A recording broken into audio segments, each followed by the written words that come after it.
नमस्कार मित्रांनो. चला एक गोष्ट सांगतो तुम्हाला. गोष्ट एका मुलाची आणि त्याच्या आईची. साधी गोष्ट आहे हो, पण एवढ्या मोठ्या मनाची की ते ऐकताना डोळ्यात पाणी तर येतच, पण मनही भारावून जातं. त्या आईचं नाव कुणालाच माहीत नव्हतं, पण तिच्या प्रेमाचं नाव जगभर पोहोचलं. कारण तिचा मुलगा तिच्यावर पुस्तक लिहून गेला आणि त्या पुस्तकाचं नाव आहे श्यामची आई. आपल्या मराठी साहित्यात असं एक पुस्तक आहे ज्यात आईचं प्रेम, तिचा त्याग आणि संस्कारांचा अमूल्य ठेवा आहे. चला तर ही गोष्ट मी आज तुम्हाला सांगतो. गोष्ट एका साध्या घरातली पण मनानं मोठ्या असलेल्या आईची. हे पुस्तक लिहिलंय साने गुरुजींनी. त्यांचं संपूर्ण नाव पांडुरंग सदाशिव साने. एक मोठे समाजसुधारक, लेखक, शिक्षक आणि थोर विचारवंत. त्यांच्या लेखनात एवढी सहजता की प्रत्येक शब्द मनाला भिडतो. श्याम म्हणजे लहानपणीचे साने गुरुजीच. म्हणून ही गोष्ट केवळ कथा नाही, तर त्यांच्या स्वतःच्या आयुष्याचा, त्यांच्या आईच्या प्रेमाचा आणि संस्कारांचा अमूल्य असा दस्तावेज आहे. तर ही गोष्ट आहे रत्नागिरीजवळील पळगड गावातील. एक गरीब ब्राह्मण कुटुंबात श्यामचा जन्म झाला. घर लहान, मातीच्या भिंती, गवताचं छप्पर, पण त्या छोट्या घरात खूप मोठं विश्व दडलेलं होतं. प्रेमाचं, माणुसकीचं आणि संस्कारांचं. घरात वडील, आई, श्याम आणि त्यांची भावंड. वडील खूपच शिस्तप्रिय, शिक्षणावर विश्वास ठेवणारे, पण आर्थिक परिस्थिती मात्र बेताचीच, कधी कधी तर अगदी हालाखीची. पण या घराचा खरा आधारस्तंभ म्हणजे श्यामची आई. आईचं व्यक्तिमत्व इतकं साधं, पण त्या साधेपणातच तिचं मोठेपण दडलेलं होतं. तिच्या नजरेत प्रेम होतं, पण शिस्तही. तिच्या शब्दात गोडवा होता, पण कठोर सत्यही होतं. ती नेहमी श्यामला म्हणायची, मुला, खोटं बोलू नकोस, दुसऱ्याला मदत कर, मेहनतीने शिक आणि गरिबीत सुद्धा मन मोठं ठेव. श्याम म्हणतो, आईचं प्रत्येक बोलणं म्हणजे एक पाठशाळा होती. तिच्या शब्दात मला देवच दिसायचा. तर अशा श्यामच्या घरी पैशांची कमतरता होती. कधी कधी 2 वेळेचं जेवण सुद्धा मिळायचं नाही. पावसाळ्यात घरातून पाणी गळायचं, भिंती ओल्या व्हायच्या, पण आईचा चेहरा कधी श्यामने उतरलेला नाही बघितला. आई म्हणायची, गरिबी ही आपल्या मनावर नाही, खिशावर असते. मन गरीब होऊ देऊ नकोस. एकदा श्याम आईला म्हणाला, आई, सगळ्यांच्या अंगात नवे कपडे आहेत, माझ्या अंगात फाटके आहेत.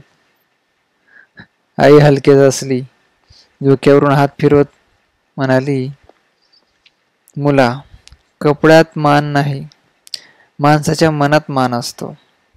आणि श्याम समाधानानं गप्प झाला. असेच एका संध्याकाळची वेळ होती.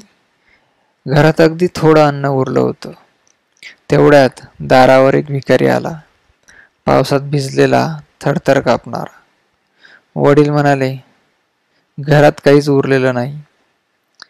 पण आई म्हणाली, गरिबाला दिलं म्हणजे देवाला दिलं. आईने अर्धी भाकरी त्या भिकाऱ्याला दिली. श्याम आश्चर्याने आईकडे पाहत राहिला. आई म्हणाली, आपल्याकडे किती आहे यापेक्षा आपण कोणाला किती देतो हे महत्वाचं. श्यामच्या मनात कायमची शिकवण कोरली गेली की कितीही कमी असलं तरी वाटून द्यावं.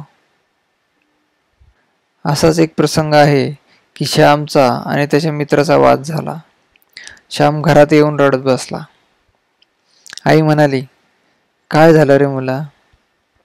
श्याम म्हणाला, आई, मित्राची चूक आहे. मी माफी का मागू? आई त्याच्या बाजूला बसली. हलकेच त्याचा हात हातात घेतला आणि म्हणाली, मित्रासाठी अहंकार सोडायला हवा. चूक कुणाचीही असो. माफी मागणं हे मोठेपणाचं लक्षण आहे. दुसऱ्या दिवशी श्याम मित्राकडे गेला, माफीही मागितली आणि दोघं पुन्हा हसत खेळत एकत्र झाले. अशा छोट्या छोट्या प्रसंगातून आई श्यामला खरं आयुष्य शिकवत होती. श्यामचे वडील खूप शिस्तप्रिय होते. ते गरीब असले तरी मुलांच्या शिक्षणासाठी झटायचे. कधी कधी ते कठोर शब्द बोलायचे, श्यामला शिक्षा करायचे. एकदा श्याम खूप रडत घरी आला. आई विचारते, काय झाले? श्याम म्हणाला, वडील खूप ओरडले. आई म्हणाली, वडिलांचं कठोर बोलणं म्हणजे त्यांचं प्रेमच असतं मुला. श्यामच्या डोळ्यात पाणी आलं, पण मनात वडिलांविषयी आदर वाढला.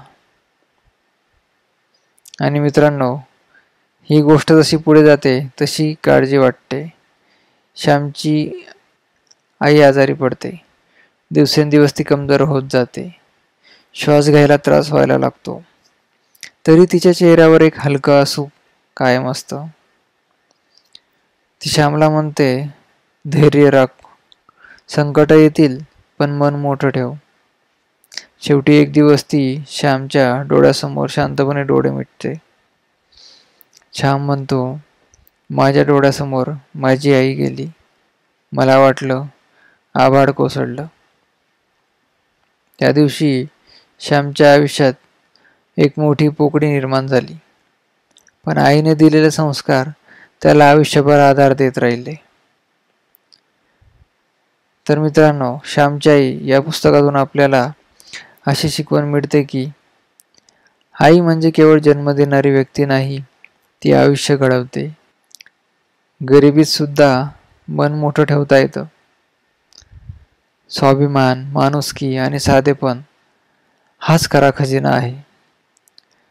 आईचा त्याग, प्रेम आणि संस्कार हे आयुष्याला सोन्यासारखं बनवतात.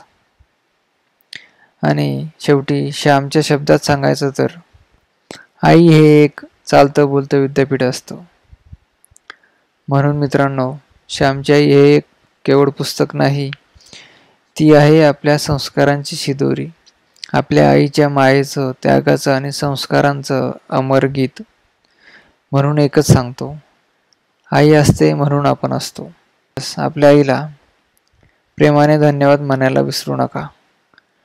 आणि कधी वेळ मिळाला तर श्यामची आई नक्की वाचा.